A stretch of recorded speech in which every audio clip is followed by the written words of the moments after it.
and thank you for joining today's webinar, Paperless Compliance Documentation, Discover the Groundbreaking Technology.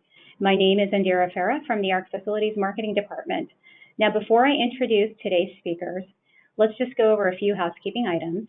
We're recording the webinar, and we plan to send a follow-up email to all registrants with the link to the recording as well as the presentation slides.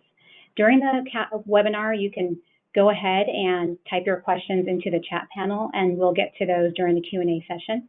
If we don't get to all the questions, we'll be sure to reach out individually. So with that, let me go ahead and introduce the speakers today. Our moderator today is Suri Suryakumar. Suri is our CEO and founder here at ARC Facilities. And our panelist today is Jonathan Sterling. Jonathan is the Director of Product Development at ARC Facilities. And we welcome Dennis Ford, our guest panelist today. And Dennis handles corporate support services, plant operations and management at Atrium Health, and has served in healthcare facilities engineering for over 25 years. Dennis received his degree in civil engineering, completed the Air Force ROTC program, and started his career at Eglin AFB Regional Hospital. While in the Air Force, Dennis served in facility management roles and at headquarters, where he led the development of a CMMS currently used at all military hospitals. And before arriving at Atrium, Dennis served in various director-level facility management roles at several multi-campus hospitals and is a fellow member of the American Society for Healthcare Engineering. So I'm going to go ahead and hand it over to our moderator, Suri. Suri? Thanks, Indira, and good morning, everybody. Thank you for being with us this morning. Yes, as we always hear, compliance documentation is complex.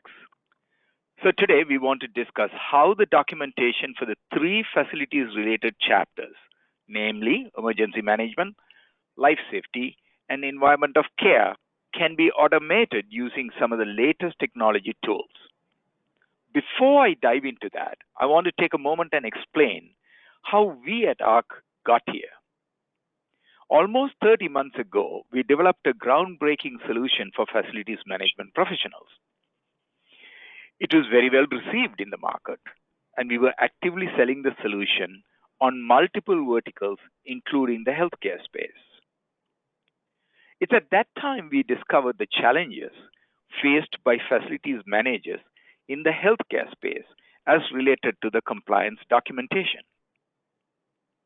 Challenges not necessarily from a technology perspective, but we recognized how cumbersome and complex the documentation itself is.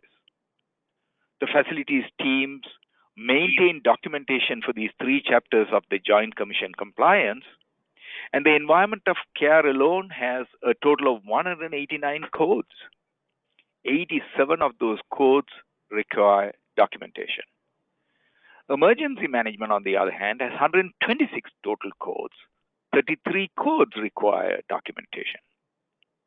Life safety has 239 total codes, and 7 of them require documentation. So all in all, 554 codes must be maintained, and a whopping 127 of them require documentation in times of accreditation. So this is obviously a very complex and a cumbersome problem. So before we get into specifics, let's get some feedback from our audience, Indira. Let's find out how many of our audience actually maintain their compliance documentation in paper format and in folders. Indira? Okay, yes, let me go ahead and launch this poll here. How many of you use binders to maintain compliance documentation? Go ahead and choose from one of the following answers. We'll have about 20 seconds for you to choose an answer here.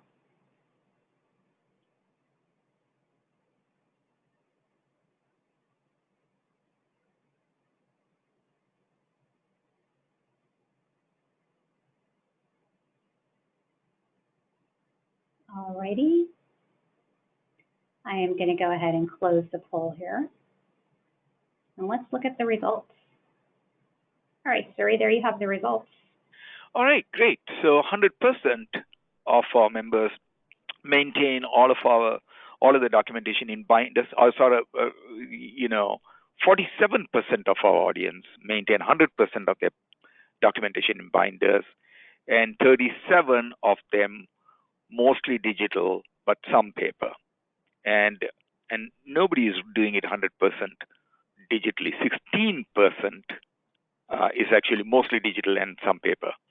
37% is mostly paper in binders, but some of them are digital. So if you think about it,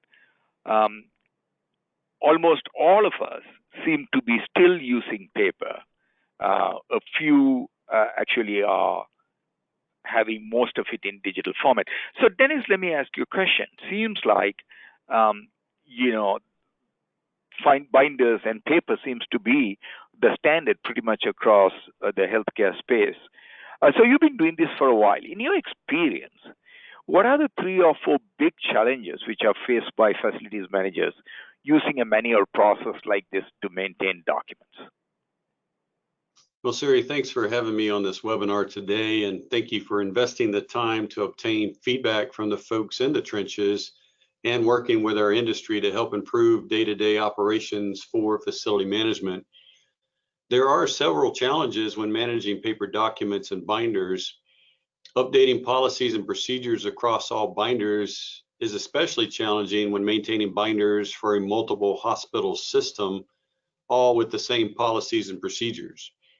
So when an update is made in one binder, it must also be updated in the other binders. Managing vendor-provided documentation is difficult. Documentation is not always timely or formatted the way we want to present to a surveyor. Our documentation must show the specific version and date of regulatory requirement being referenced. This is a challenge since our buildings are built to different code variations, and not all codes are grandfathered when a newer version is released. The surveyor needs to understand the specific regulatory codes referenced by the documentation that we are keeping in our binders. A great deal of effort is spent on managing and reviewing the documentation. The hospital systems I was a part of before Atrium created Excel spreadsheets outlining the contents of the binders and when each document needed to be reviewed or updated to include multiple policies, procedures, and management plans.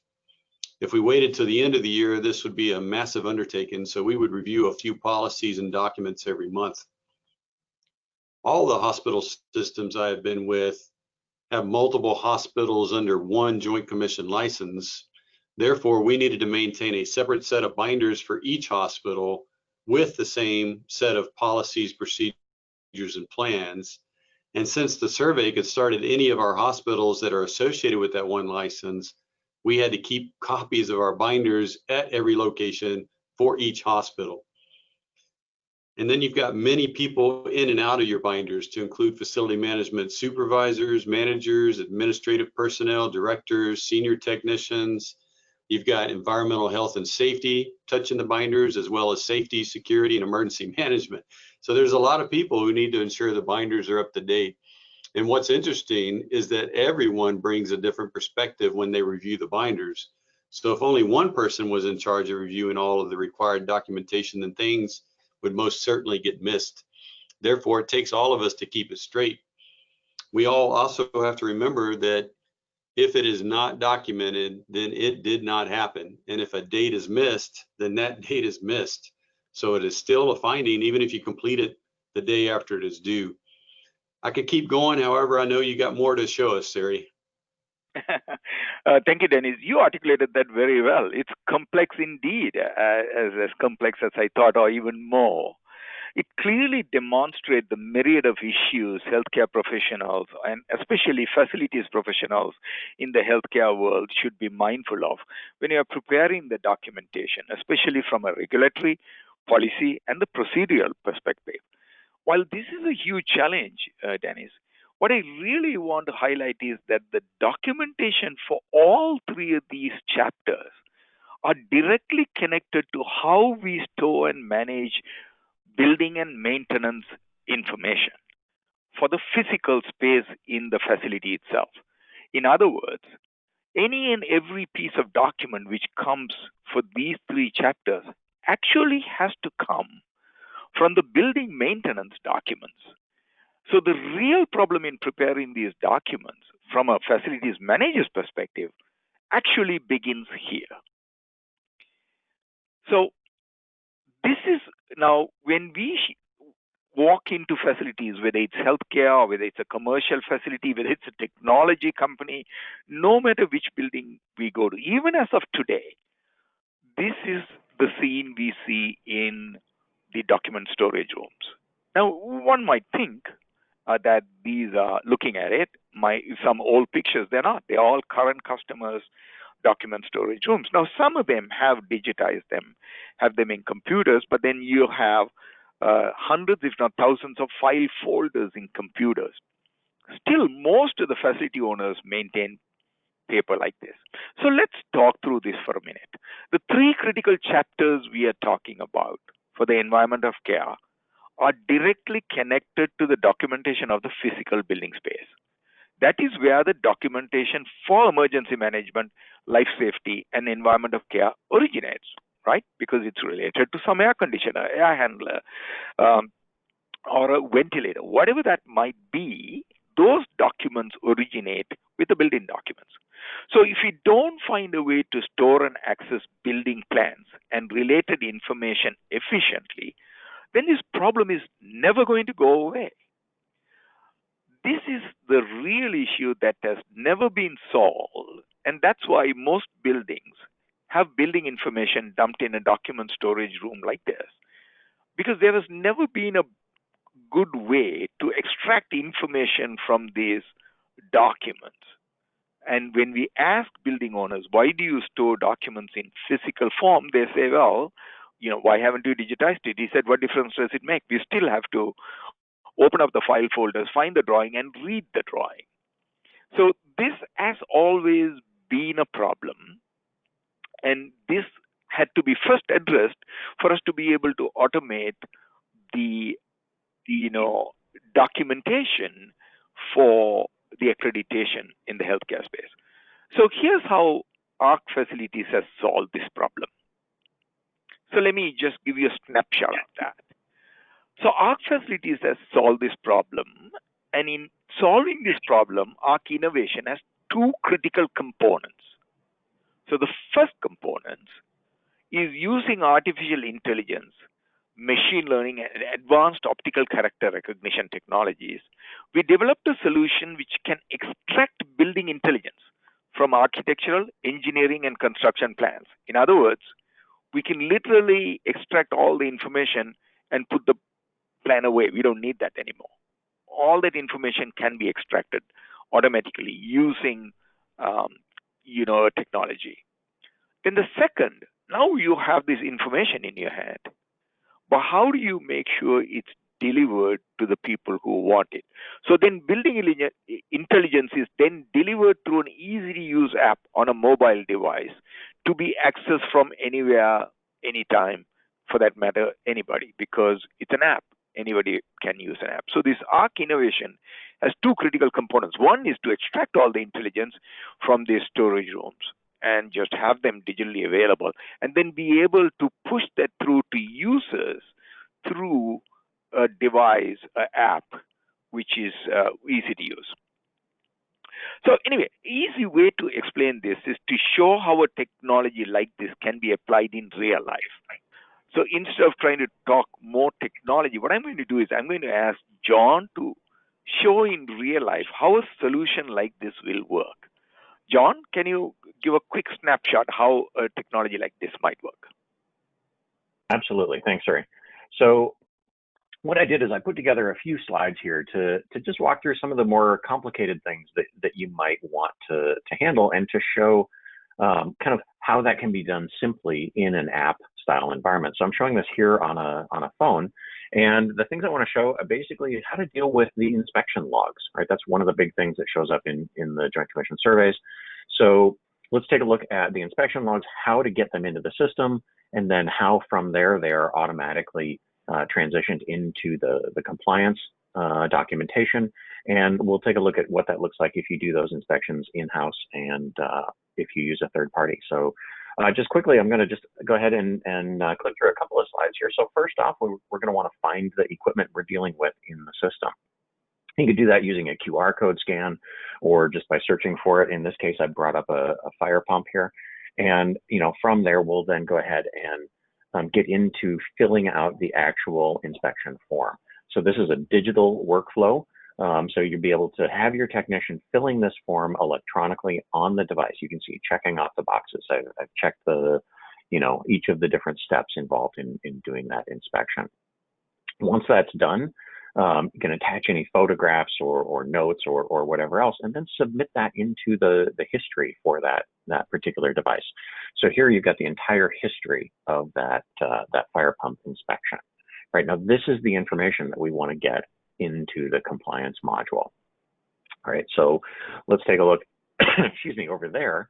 Now, in the compliance world, now that information is captured electronically, we could easily get to it, through the chapters, right? So if we take a look at, the 3 chapters, Suri, that you talked about, environment of care, emergency management, and life safety, you can see a little indicator up there saying maybe there's some things we want to check out, make sure we're up to date on them. We'll take a look at environment of care, and we'll go to that particular element of performance.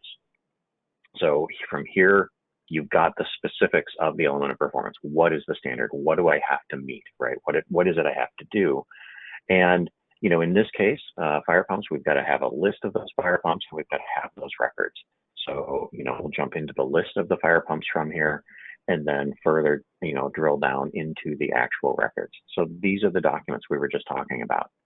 And without any kind of human intervention, all of this maintenance history has now transitioned itself and is available in the compliance module. And you can even open up and see that form, right? See the one that the technician actually filled out. So you can see how all of that stuff can really easily be linked together using this kind of technology. Now, I mentioned that there's another aspect of this, which is a lot of hospitals in talking to them, we found use outside parties to, third parties to do certain inspections. It's very, very common when we're talking about things like smoke detectors, duct detectors, fire extinguishers, things like that. And so in that case, you wouldn't necessarily have those logs entered into the system the same way. You'd be dealing with something that was maybe emailed to you from the vendor, or turned over in some other way. And so if we're dealing with that kind of a documentation, we'll go back a couple steps here. And what we would do is we would create a calendar in the system that reminds us, that tells us, hey, this inspection is coming due, right? We need to get those fire extinguishers inspected. So we'd put those in a little bit different place, but still within the app. And so what we would do is put that under scheduled inspections. We would have the system, as I said, keep a calendar of those inspections. And you can see here, this one's saying, look, the weekly diesel is coming up, the monthly electric is coming up. And then basically, as you receive that documentation from your vendor, you could go ahead and upload that into the system. Along with it, you could include any of your work orders or retests, those kinds of things, to make sure all of the documentation related to that inspection is bundled together, so that when it does come time for that survey, you've got everything all in one, right? All of that gets saved into the system, and it gets logged with, when was it due and when did it get completed. So all of that information kind of available at your fingertips. And I've shown this here on the phone, and as you said, Suri, mobile apps are really the way things are moving in the future. And that's why I wanted to kind of show what it would look like in that environment. So back to you, sir. Thank you, John. So as you can see, what John showed is an example how the technology can be used. If you really think about it, John was showing the different, the screens on the phone. It's basically one swipe and 5 taps in all 3 of those examples. So think about all those binders we have to maintain today, the thousands of pages and inside those binders and the various chapters. All of that can be just replaced. It can be on a mobile device. It doesn't have to be on a phone. It could be, obviously, certainly be on an iPad. And literally within a swipe and 4 or 5 taps, you can do the job. Technology can help us do that because technology today has advanced to a level that we can actually apply the technology to make this happen. So, Dennis, let's talk about, again, given your experience and your background and depth of knowledge in this space, what do you think of a system like that, and what kind of benefits do you see with a system like this? Well, Siri, what John has shown is much more than just a scanned document management system. What I see is that documents are linked to assets and documents are linked to the code requirements. So as the codes are updated, the documents can be flagged to be updated as well. I see that policies and procedures only have to be stored in one location with reminders to update them on a scheduled basis. No need to store or update binders in multiple locations, so everyone has access to the same documents, the same information. Managing vendor provided documents and vendor inspections is difficult. So here I see it appears that we can set up reminders for us to reach out to the vendors and to review and upload these documents.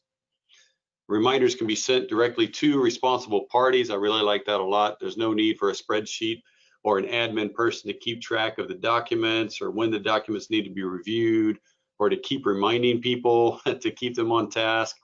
And of course, the automatic notifications and the ability of the app to always show you where you are with your compliance program or what we need to do, that is truly amazing. We really should not be missing documentation or be late with a tool like this. Siri, this would really help us with our goal of being survey ready every day. Yeah, that's an interesting point, Dennis. Obviously, when we go and examine and try to build a product based on what's happening today, you always build it to that. But the side effect of that might be exactly like what you say. You don't have to be compliant on a specific day. You can be compliant every day, because a device like this can actually have reminders and notifications which constantly tells you, hey, update this for today. And so you're constantly up to speed. So that's very interesting. Thank you for that feedback, Dennis. And let's go back to the audience and find out how many of our customers are now, prepared or thinking of a virtual document review. This is something which has come up again and again. So let's find out from them. All right. How many of you are prepared for a virtual document review? Go ahead and select from one of the following answers.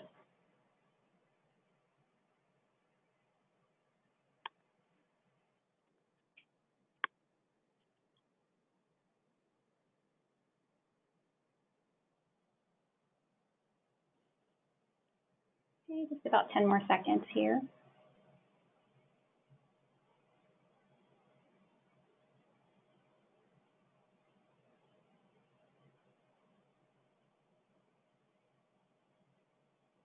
All right, and here we have the results, Suri. Okay, thanks, Indira. I'm amazed how these polls work so quickly. Okay, not prepared at all. About 50% of our audience are not prepared. Would take a lot of work, but we could do it. About 33%. Mostly prepared. We take some work to do. Not too much, about 8%. No problem, all our files are digital and organized and ready. That's another 8%. So interesting, this is so the feedback from the audience. What are your thoughts, Dennis, on this one?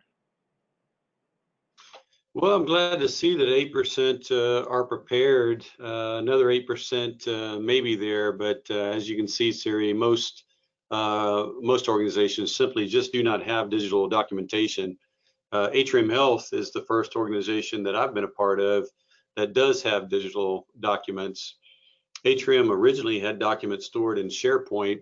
However, when we walked a surveyor through the documentation review during a triennial Joint Commission survey, the surveyor said it was too slow. The digital solution has to be fast. The surveyors are being told they need to spend more time in the field walking the facility and less time reviewing documents.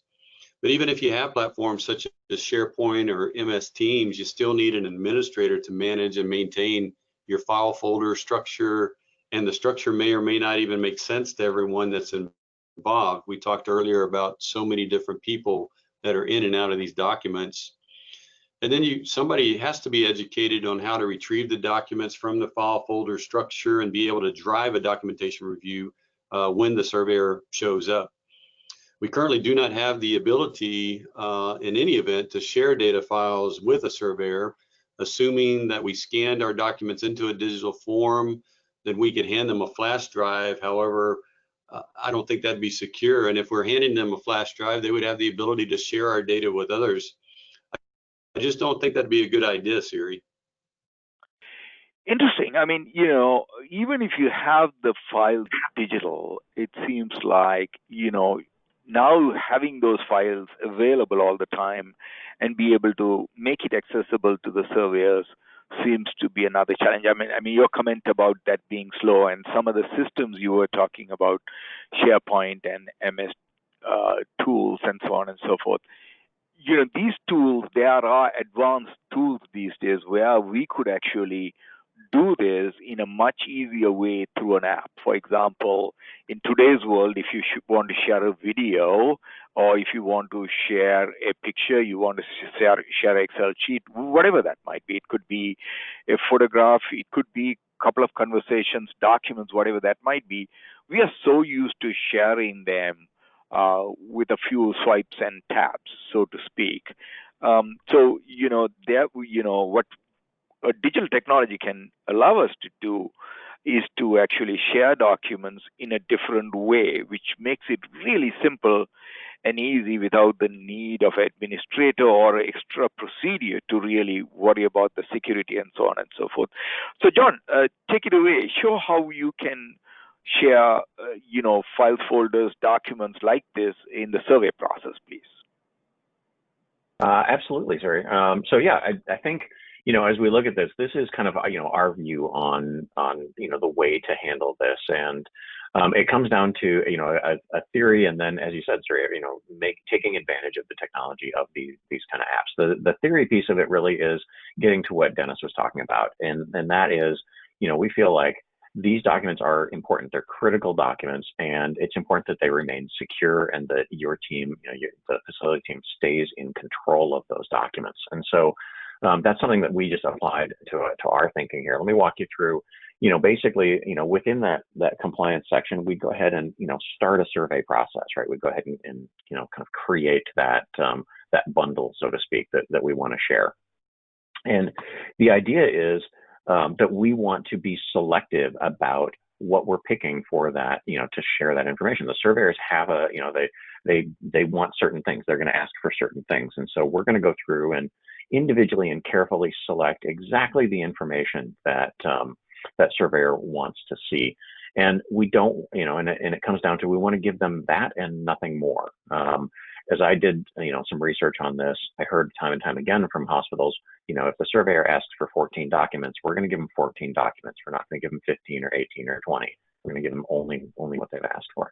So we want to be able to cherry pick exactly what it is we're going to share, and then we need to be able to share it. And so, we'll go ahead and use technology to send that information securely and electronically. So here you can see I've just created an email. We'll go ahead and send an email link to that surveyor.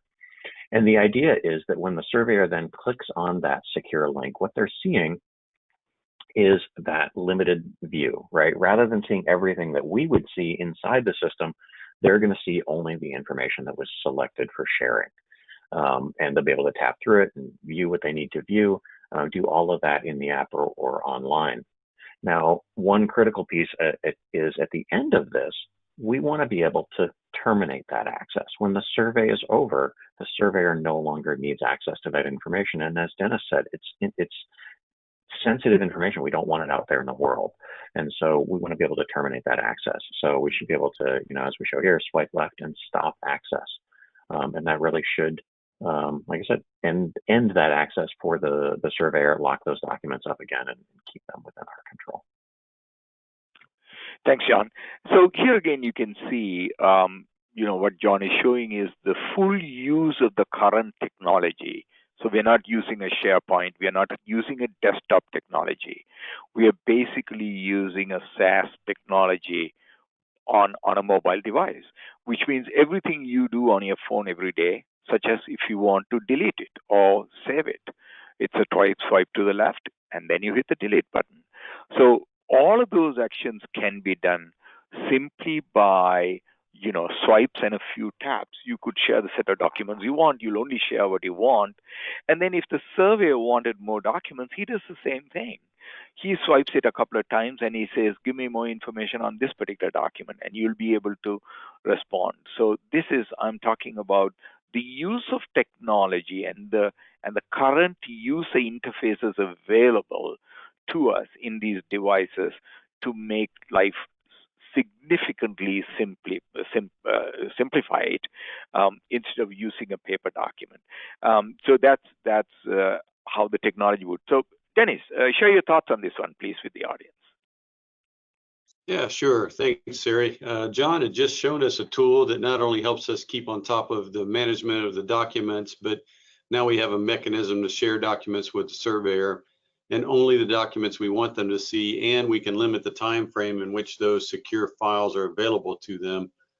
I like the way that the tool links the documents to the code requirements. That makes it more easy for us and a surveyor to navigate and be able to pull up a document quickly. I don't see a need for a system administrator or the need to designate a person to drive the document review. That's really huge. I think the surveyors would absolutely love this because it gives them more time to spend in the field, less time reviewing documents, and it gives us the ability to control and monitor what documentation is provided to the surveyor. So as I think about that, John, doesn't the Joint Commission have a suggested list of documents that they want to review? Can we simply provide them with that list and nothing else? Absolutely, Dennis. We certainly can, and I think that's one of the things. One of our customer council members, when we started to think about this, described the survey as, he said, look, it's an open book test. So why wouldn't you, organize your documents, use the same names, the same order, and give them the information they want in the order they ask for it? And so absolutely, that could be done.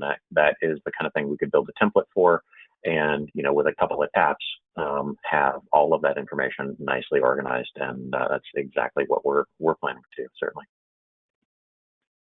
Thanks, John. Dennis, you actually bring an interesting point. I mean, I have heard that time and again, too, in my discussions with our advisory committee members, board members, council members, who always talk about administrators in healthcare facilities to really manage all these file folders and keep them together. That's another big advantage, especially in times like this. You really don't need an extra person to be managing all this, because the system manages itself and sends notification for those people who are meant to put those documents. It doesn't wait for a particular day and throw out, 30 requirements or 40 requirements. It's on a daily basis says, hey, this should be updated. Today is the 15th, and then you update it and it turns green. So that's a very important point. I want to point out to the audience that you don't actually need a specialist or a systems administrator to do this. You could literally hire anybody, who will be able to just maintain a system as it is designed, because the system itself does most of it. So Dennis, I have another question.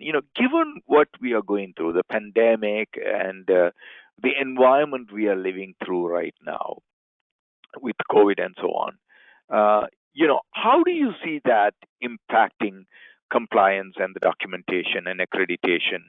How will a tool like this, play into that? Your thoughts, please. Yeah, sure. Well, Sari, we've all been affected by COVID. We don't travel. Many of us are working from home. We have all gotten used to working remotely and communicating with others using tools such as Zoom and MS Teams. The Joint Commission and other regulatory bodies have the same challenges that we do. They're not traveling. They're also working remotely. They've fallen way behind in surveys and have been experimenting with virtual surveys for newly constructed healthcare facilities and fulfilling the need for the required initial survey. So remote access to documents, dashboards, and reminders would benefit us in facility management even more than the surveyors themselves. If members of our team are working from home, then how are they accessing and updating and reviewing the paper documentation? So in one way, shape, or form, we all need to adopt to virtual surveys, and we do not want to get caught off guard when the Joint Commission does decide that they're going to require us to be able to upload documentation. Sari, I think we all need to be working on this now so that we are all very fully prepared. Thanks, Dennis. It's very interesting. And again, obviously you're pointing out from a healthcare perspective, from how the challenges, etc. I'm always constantly thinking about from a facilities maintenance perspective, how this will play in. So I want to point out to the audience that, with what's going on right now, what we have come across in other facilities, not just healthcare facilities, whether it is commercial, whether it is colleges and universities, factories, sports facilities, what we have found out is that, because of the pandemic, many of them could be actually on quarantine, because that has happened in some places. In many places, because of the financial implication, they have actually now offered early retirement programs. It's very interesting in the facility space. I'm not exactly sure this applies to the healthcare space. In the facility space, most of the facilities managers are baby boomers, and they are in their mid 50s or 60s or mid 60s, whatever that might be. And many of them are taking the early retirement options, which means all this legacy knowledge on this, facilities and infrastructure documentation is just walking out the door. Other aspect which is starting to play up is leaner, meaner teams, because people are saying, look, we can't afford to have 15 people in facilities. We're just going to have 10 or 5. So now we have a smaller team. And then on top of that, the new requirements for facilities professionals, or for that matter, anybody who's working in offices, would require that you do have social distancing protocols in facilities, physical spaces. So imagine one of those rooms we showed, or where you have in your own facility where you have documents.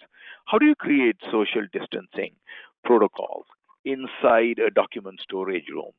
Under usual circumstances, we are standing shoulder to shoulder, in many instances sharing the same documents, if not peering into the same desktop, looking for drawings. It's just the norm in the technician's world every day. So now suddenly you can't have more than 2 people in the facility storage room when you want to actually access information. So that in itself creates a physical barrier.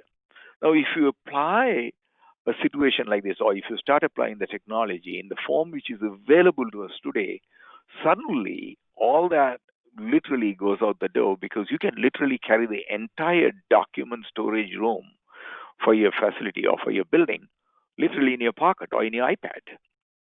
That's what it says. So this allows you to access the information on the go on your personal device without really having to share devices with others. So from even a physical safety and security point of view, Dennis, that kind of adds on to what you were saying, not only from a healthcare perspective and from a technical perspective, how the documents can be organized and can be more efficient, but also from a physical document maintenance or physical facilities maintenance perspective, it'll be very helpful.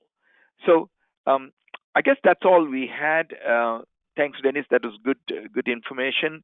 And Andira, why don't we, I think we are running up to the time, why don't you ask the audience if they have any questions? Yeah, thank you, Suri. So we do have some questions that have come in. Just a reminder for the audience, go ahead and type your questions into the Q&A panel. I'll go ahead and get started here. Here's a question that's come in. Since all of our information is in binders right now, how does it go from there to being in a computer system? Interesting. Okay. John, would you like to answer that? Sure, yeah. So great question. Actually, the challenge in going from your analog system, those paper binders, into a digital one is really there's 2 pieces to that. So some of that information is going to be old. Some of it's not going to be a frequent thing, right? It'll be something that's inspected once every 5 years, once every 3 years. Those kinds of records, obviously, you want to get them scanned, get them into the system. Certainly all of the legacy documentation, again, same kind of thing. You want to get it scanned and loaded into the system. And there's a process to that, certainly, and it is kind of what you'd expect it to be. But the more important side of that, though, to really leverage the technology going forward, is transitioning those procedures to digital. So instead of filling out an analog, a piece of paper, log of the inspection that we did, instead converting that to a digital workflow so that the form itself is digital and there's no additional data entry. You fill it out on the device, you fill it out on your mobile phone or on your tablet, and then it's already electronic and just falls right into the workflow. So like I said, two pieces there. Okay, thanks, John. So are we saying, therefore, if you really have a paper system and you want to convert it, what do healthcare professionals have to do that? How much work do they have to do, or is this something you can do from your own side? I mean, how does that work? Probably the questioner had that in mind.